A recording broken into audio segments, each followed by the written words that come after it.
அடுத்த ஒரு சகோதரர் கேட்குறாங்க, ஏஆர் ரஹ்மான் ஆஸ்கார் அவார்டு வாங்கினதை பற்றி இஸ்லாமிய பார்வையில் என்ன சொல்லப்படுது அப்படின்னு சொல்லி சமுதாயத்துக்கு ரொம்ப முக்கியமான அவசியமான கேள்வி.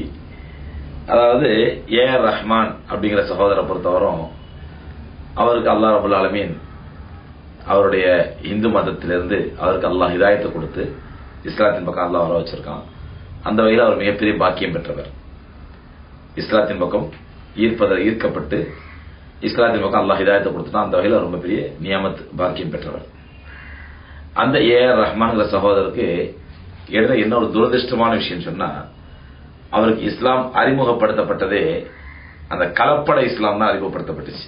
அந்த தர்கா, அந்த ஷேகு, முரீது, காலில் விழுறது, அந்த கபூர்ல போய் பண்றது, இந்த மாதிரி பிதாத்துகள் நிறைந்த பிதாத்துகள் கலந்த அந்த மூடப்பழக்கங்களுடன் கூடிய இஸ்லாம் தான் அவருக்கு அறிமுகப்படுத்தப்பட்டுச்சு. ஸோ அதனால இன்னைக்கு வரலாம் அவர் அந்த தர்கா வழிபாட்டிலையும் அந்த பிதாத்துகள்லையும் அந்த ஷேக் முரீது அந்த மாதிரி விஷயங்கள்லையும் அவர் இன்னைக்கு வரலாம் உறுதியா இருக்கிறார் ஏஆர் ரஹ்மான். சரி, அது அவருடைய அக்கீதா சம்பந்தப்பட்டது, ஈமான் சம்பந்தப்பட்டது, அல்லாஹ்க்கு அவருக்கு மத்தியில் உள்ளது. அது அல்லாம இஸ்லாத்தில் ஹராமாக்கப்பட்ட இசையின் மூலமாக ஒரு மிகப்பெரிய வெற்றி பெற்றிருக்கிறார். அது அவருடைய திறமை. அந்த அடிப்படையில் இவரை வச்சு இவர் முஸ்லீம்ங்கிறதுனாலையோ அல்லது அந்த ஆஸ்கார் அவார்டு ஃபங்க்ஷன்ல கடைசியா முடிக்கும் பொழுது எல்லா புகழும் இறைவனுக்கு அப்படின்னு சொன்ன அந்த வார்த்தையை வச்சோ நம்மளாம் பெருமைப்படணும், இஸ்லாம் பெருமைப்படணும், இஸ்லாத்துக்கு பெரிய மரியாதை கூட்டிடுச்சு அப்படின்னு நம்ம நினைச்சோம்டா நாம் இஸ்லாத்தையும் புரிந்து கொள்ளவில்லை, ஏஆர் ரஹ்மானையும் புரிந்து கொள்ளவில்லை அப்படின்னு தான் அர்த்தம். ஏன்னு சொன்னா ஷரியத்தை பொறுத்தவரையிலே இசை என்பது முழுக்க முழுக்க ஹராமாக்கப்பட்டது. எம்பெருமானார் ஸல்லல்லாஹு அலைஹி வஸல்லம் அவர்கள் சொன்னார்கள், நான் இசை கருவிகளை உடைத்திருப்பதற்காகவே அல்லாஹ்வால் அனுப்பப்பட்டுள்ளேன். அந்த இசையில அவர் திறமை வாய்ந்ததா இருக்காரு, தேர்ச்சி பெற்றிருக்காரு அப்படின்னு சொன்னா அது ஹராமான துறை. அந்த துறை அவருக்கும் அல்லாஹ்வுக்கும் மத்தியில உள்ளது. அவர் அல்லாஹ்வுக்கு பதில் சொல்ல கடமைப்பட்டிருக்கிறார் மறுமையிலே.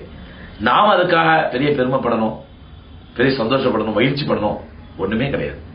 ஏஆர் ரஹ்மான் இரண்டாவது ஆஸ்கார் விருது என்பது ஒரு அசிங்கமான விருது. ஆஸ்கார் விருது என்பது அசிங்கங்களும் ஆபாசங்களும் அனாச்சாரங்களும் அல்லாஹ்வுக்கு முரணான இஸ்லாத்திற்கு முரணான ஹராம்களும் நிறைந்த ஒரு துறை தான் ஆஸ்கார் துறை என்பது. அப்ப அந்த துறையில ஒரு அசிங்கமான துறையில ஒரு ஆபாசமான ஒரு துறையில ஒரு முஸ்லீம் அவார்டு வாங்கிட்டு இருக்கிறதுனால அதனால இஸ்லாத்துக்கு பெருமையா முஸ்லீம்களுக்கு பெருமையா? அதை பெருமை என்று நினைத்தால் நாம் இஸ்லாத்தையும் விளங்கிக் கொள்ளவில்லை, இசையும் விளங்கிக் கொள்ளவில்லை என்றுதான் பொருள். ஆகவே தயவுசெய்து அதை பெருமையா நினைக்காதீங்க.